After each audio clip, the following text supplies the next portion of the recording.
விஷ்ணு பிரமா நீதிமான நீதி அரசரே, ஊடாளப்பட்ட மாநிலம் ஆந்திரா, கர்நாடகா, கேரளா, இலங்கை, சுலன், குஜராத்துக்கு ஊடாளப்பட்ட மாநிலம் அகமதாபாத், ஹைதராபாத், ஜெய்ப்பூர், மணிப்பூர் எல்லாம் மாநிலம் நிறையா இருக்குடா. நம்ம வாய்ச்சிக்கிட்டு இருக்க முடியாது, சரியா? புரிஞ்சுக்கோ. ஊட எல்லா மாநிலம் 30 மாநிலம் கணக்கு பட்ஜெட் நீதிமன்றம் கோர்ட்டில் பட்ஜெட்டு அழிச்சு வச்சுருக்கான்ல அரசியல்வாதி. இந்த ஜென்மத்தில் தின்னு கழிக்கிற 54 நரம்பு முன்னாடி கழிச்சு இல்லை கேக்கியடா அண்ணா.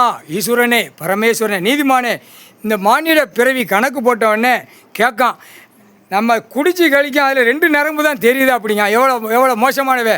அந்த விடையை வாங்கிக்கோங்கடா, அந்த விடையை கேட்டுக்கோங்கடா. மாநில பேலை டாக்டரு கூட பார்க்க முடியாது, கேடு கட்ட வேலை. முன்னாடி குடிச்சிட்டு கழிக்கலடா, உன் சாப்பாட்டு உணவில் அந்த நரம்பு வெளியே எடுக்கு. உறவாடுதியா? உன் பொண்டாட்டிகிட்ட படுத்து உறவாடுதியில் கேட்குற கேள்விடா. நீ கேட்க கடவுள் 108 நரம்பு எதுக்கு படைச்சிருக்கிற கணக்கு வெளியே விடணும். கேடு கட்ட வேலை. நல்லா கேள்றா. டாக்டர்லாம் நல்லா உட்காந்து கேள்றா. நல்லா கேள்றா. டாக்டரு ஆணும் பெண்ணும், சரியா? உன்னுடைய கண்ணிலிருந்து மூளையிலேருந்து அந்த சதுரங்கத்தில் வடிஞ்சு போகிற கழிவு எல்லா நரம்புலையும் 54 நரம்பில் கழித்து போகிறது நீர்.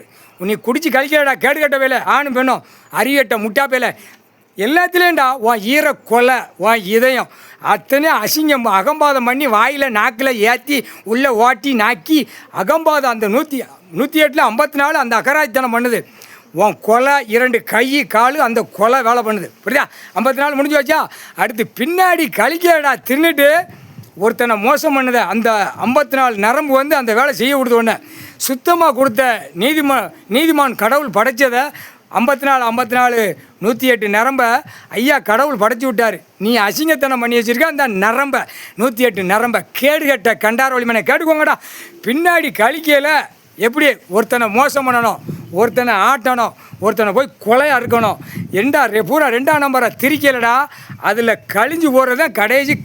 தின்னுட்டு வீட்டில் மல்லாக குப்புற படுக்க, வெளியில் ஒரு 10 ஐட்டத்தை மேய்ஞ்சிட்டு போய் படுக்கியா அந்த அலிமாட்டை சேட்டை தின்னுட்டு. அதுதான் பின்னாடி கழிக்க. அதுக்கு தான் 54 பின்னாடி சூடு, 54 முன்னாடி சூடு போட்டாச்சுரா கணக்கு. கேடு கட்ட வேலை. முக்கால் சத்தியம். நீதிமன்ற கோர்ட்டார் ஆணும் பெண்ணு வழக்கறிஞர், புரிஞ்சுக்கப்பா. கணக்கு நெற்கோட்டில் வராரு. நெற்கோட்டில் வரையில் இப்போ கணக்கு நீதிமன்ற கோர்ட்டில் இப்போ ஒரு 50 வருஷமாக ரொம்ப நாசம் பண்ணி வச்சுருக்கான். நீதிமன்றம் கோர்ட்டில் இருந்தால் கேஸு ஆடுனாலும் பத்திரம் போட்டு தான். அதுக்கு என்ன தக்க தண்டனை, அதில் எல்லா கணக்கும் வந்துடும். அவன் தான் கணக்கில் அந்த நீதிமன்ற கோர்ட்டும் பத்திரப்பெட்டி பத்திரப்பதிவு சார்பாளர் வென்று இந்த பத்திரம் டாக்குமெண்ட் விற்கிற எல்லா ஆக்கங்கட்ட கூவே உள்ளே வந்துடுது. ஆட்டோமேட்டிக்காக தூக்கி சூடு வச்சு விட்ருவாங்க. அது கண்டிப்பாக இராணுவ வானரப்பட அப்படியே செக் பண்ணுவான். முக்கால் சத்தியம். எப்போ சத்திய பிரமாணம் பண்ணுறது கைலாசம் தான் ஐயாவுக்கு முன்னாடி. அது பெரிய பொக்கிஷன் வரும், முன்னாடி இருக்கும். அதில் தான் சத்திய பிரமாணம் பண்ணி தான் நடத்தணும். அதுதான் கணக்கு. சத்திய பிரமாணம் பண்ணுறது பக்கத்தில் நீதிமன்ற கோர்ட்டுலாம் வந்துக்கலாம் போய்க்கலாம். எல்லாம் தூரத்தில் இருக்கா. எல்லா இடத்துலையும் நீதிமன்ற கோர்ட்டு புதுசாக தான் நியமிப்பார், பழசு கிடையாது. பழசெல்லாம் ஒண்டிச்சிருவார். அதெல்லாம் என்கவுண்டர் ஷூட்டிங் ஆர்டரில் முடிச்சிருவார். ஐயா போட்ட கணக்கில் எங்கே வைக்காரோ அது அவருக்கு தான் தெரியும். நீதிமானில் கடவுளில் இவன் 7 ஜென்மத்து சேட்டை செஞ்சதை பொட்டியில் தூக்கி வச்சுருக்காப்பா. எப்பா கோட்டார் ஆணும் பெண்ணும் கேட்டுக்கோப்பா, வழக்கறிஞரும் கேட்டுக்கோப்பா. ஆணும் பெண்ணும் 7 ஜென்மத்து சேட்டை செஞ்சவன் பொட்டியில் தூக்கி வச்சுருக்கு. இந்த கேடுகட்ட பேகலை பொட்டியில் தூக்கி வச்சுருக்கா. மன்னார் ஆட்சி, ஜமீன் கணக்கு, அரசியல்வாதி ஆட்சி பொட்டியில் தூக்கி வச்சுருக்கு. அந்த பொட்டியை தூக்குவார் அந்த டைமில். முக்கால் சத்தியம்.